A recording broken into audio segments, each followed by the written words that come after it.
नमस्कार मंडळी, श्री स्वामी समर्थ. स्वागत आहे तुमचं मनापासून माझ्या यूट्यूब चॅनलवरती. आजचा हा दिवस तुम्हा सर्वांना आनंदाचा, सुखाचा आणि समाधानाचा जाऊ देत, हीच मी स्वामींच्या चरणी प्रार्थना करते आणि आजच्या या नवीन व्हिडिओला सुरुवात करते. पण त्या अगोदर तुम्ही माझ्या चॅनलवरती जर नवीन असाल तर चॅनलला पण लगेच सबस्क्राईब करा आणि कमेंटमध्ये श्री स्वामी समर्थ लिहायला अजिबात विसरू नका. उद्या 3 मार्च 2026 वार मंगळवार आणि उद्या वर्षातलं पहिलं चंद्रग्रहण आलेलं आहे आणि हे ग्रहण संपूर्ण भारतात दिसणार आहे. त्यामुळे ग्रहणाचे जे काही पारंपरिक नियम आहेत तर ते शक्य तितकं पाळणं योग्य ठरेल. उद्या दुपारी 3:20 ग्रहणाला सुरुवात होईल. सायंकाळी 5:04 त्याचा मध्यकाळ असेल आणि सूर्यास्तानंतर सायंकाळी 6:47 ग्रहण समाप्त होईल. म्हणजे साधारण 3 ते 3.5 तास हे ग्रहण दिसणार आहे. सर्वात महत्त्वाची गोष्ट म्हणजे ग्रहणाबद्दल मनामध्ये भीती ठेवू नये, कारण ग्रहण ही एक नैसर्गिक खगोलीय घटना असल्यामुळे घाबरण्याची गरज नाही. फक्त जे नियम आपल्याला श्रद्धेनुसार आणि परंपरेनुसार पाळता येतील ते आपल्याला पाळायचे आहेत. या दिवशी हुताशनी पौर्णिमा सुद्धा आलेली आहे आणि काही विशेष योग जुळून आलेले आहेत. त्यामुळे हे ग्रहण विशेष मानलं जात आहे. तसेच हे पूर्ण चंद्रग्रहण असल्यामुळे चंद्र लालसर दिसेल, ज्याला अनेक जण ब्लड मून असंही म्हणतात. वैज्ञानिक दृष्टिकोनातून पाहिले तर जेव्हा पृथ्वी सूर्य आणि चंद्राच्या मध्ये येते तेव्हा सूर्यकिरण पृथ्वीच्या वातावरणातून वळून चंद्रावर पडतात आणि त्यामुळे चंद्र लाल दिसतो. ही एक सुंदर आणि महत्त्वाची खगोलीय प्रक्रिया आहे. धार्मिक श्रद्धेनुसार पौर्णिमेच्या दिवशी माता लक्ष्मीची कृपा लाभते असं मानलं जातं आणि अशा दिवशी आलेले ग्रहण विशेष मानलं जातं. या काळात काही चांगले संकल्प, प्रार्थना किंवा जप केल्यास मनाला शांती मिळते असं सांगितलं जातं. पण त्याच वेळी काही गोष्टी टाळाव्यात असंही परंपरेमध्ये सांगितलेलं आहे. तर उद्या या चंद्रग्रहणाच्या दिवशी कोणती 5 कामं टाळावीत आणि कोणत्या गोष्टींची काळजी घ्यावी याबद्दलची संपूर्ण सविस्तर माहिती आजच्या व्हिडिओमध्ये मी तुमच्यासोबत शेअर करणार आहे. त्यामुळे व्हिडिओ हा स्किप न करता शेवटपर्यंत नक्की पहा, जेणेकरून तुमच्यापर्यंत योग्य ती माहिती पोहोचेल. आणि तुम्ही माझ्या चॅनलवरती जर नवीन असाल तर चॅनलला पण लगेच सबस्क्राईब करा आणि बेल आयकॉनला पण प्रेस करा, म्हणजे मी जेव्हा कधीही नवीन व्हिडिओज अपलोड करेन त्याचं नोटिफिकेशन सर्वात आधी तुम्हाला मिळेल आणि तुमचा एकही व्हिडिओ हा मिस होणार नाही. तसेच हाय बटनवर सुद्धा क्लिक करा. तर आता पहा, आपल्याकडील जे चंद्रग्रहण आहे तर ते उद्या खग्रास स्वरूपामध्ये चंद्रग्रहण आहे आणि पण संपूर्ण भारतामध्ये कुठेही हे खग्रास रूपामध्ये आपल्याला दिसणार नाही. भारतात हे ग्रहण जे आहे तर ते ज्या प्रकारे दिसणार आहे त्याला ग्रस्तोदित चंद्रग्रहण असं म्हटलं जातं.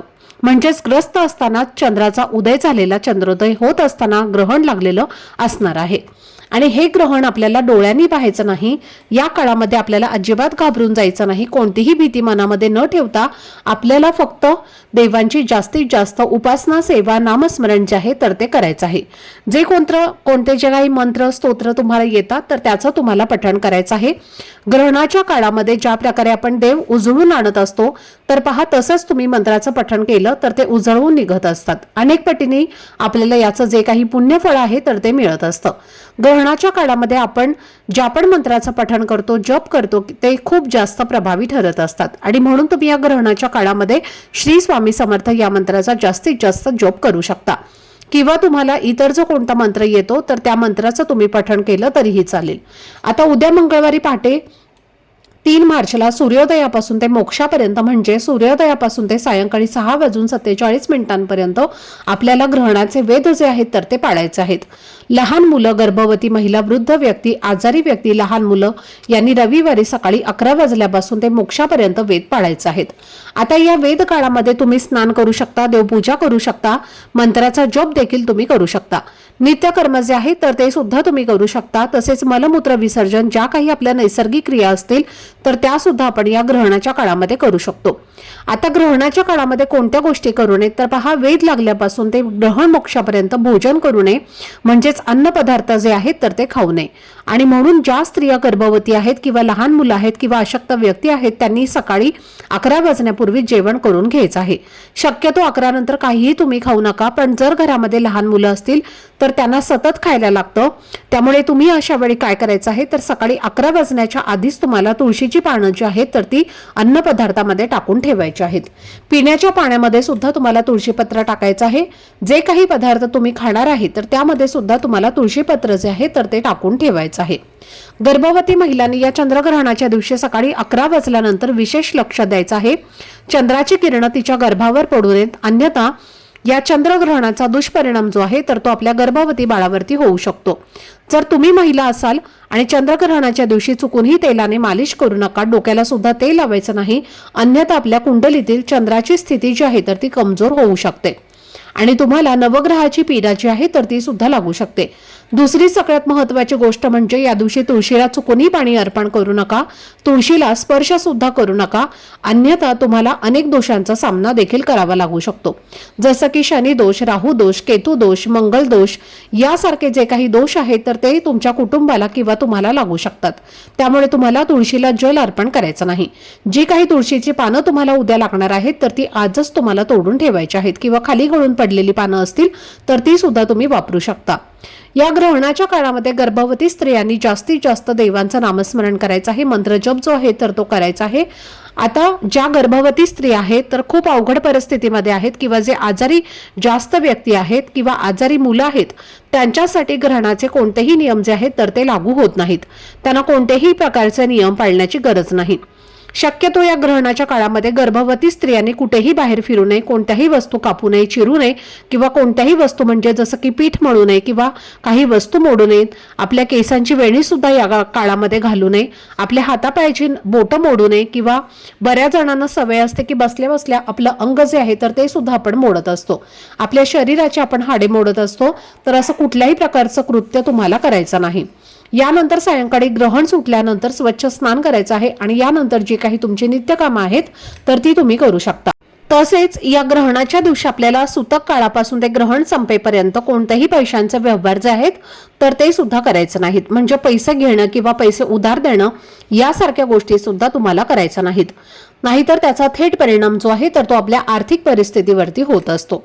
तसेच या ग्रहणाच्या दिवशी पती आणि पत्नीने एकमेकांपासून अंतर ठेवावे, ब्रह्मचर्याचं पालन करावं. सूतक काळ सुरू झाल्यानंतर पती पत्नीने किंवा कुटुंबामध्ये वादविवाद, क्लेश, भांडणं हे करू नये. नाहीतर आपल्या घरात नकारात्मक शक्ती येऊ लागतात आणि आपल्या घरातील देवी देवता हे आपलं घर सोडून निघून जातात. त्यानंतर सगळ्यात महत्त्वाची गोष्ट म्हणजे या चंद्रग्रहणाच्या दिवशी तामसिक पदार्थांचं सेवन हे अजिबात करू नये. जसं की मासे, अंडी, मांस याचं सेवन तुम्हाला अजिबात करायचं नाही आणि आपल्या घरामध्ये तर अजिबात बनवायचं सुद्धा नाही. तसेच या दिवशी चुकूनही केस, नखे कापू नये, हे अशुभ मानलं जातं. त्याचबरोबर वेदपुराणानुसार असं म्हटलं जातं की चंद्रग्रहणाच्या दिवशी मुख्य दरवाजावरती चप्पलचे जोड ठेवू नयेत, बूट ठेवू नयेत. त्यामुळे आपल्या घरात नकारात्मक शक्तींचा वास होतो. त्या घरातील बरकत ही पूर्णपणे थांबत असते. तसेच या दिवशी आपल्या घरामध्ये आपण जो काही झाडू वापरतो त्या झाडूवरती चंद्रप्रकाश पडणार नाही याची विशेष काळजी तुम्हाला घ्यायची आहे.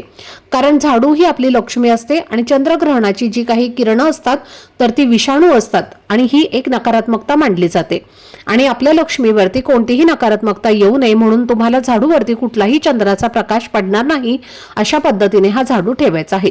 असं केल्याने जीवनामध्ये धनसंपत्ती जी आहे तर ती कायम टिकून राहते आणि अशा पद्धतीने आपल्याला ग्रहणाचे नियम जे आहेत तर ते पाळायचे आहेत.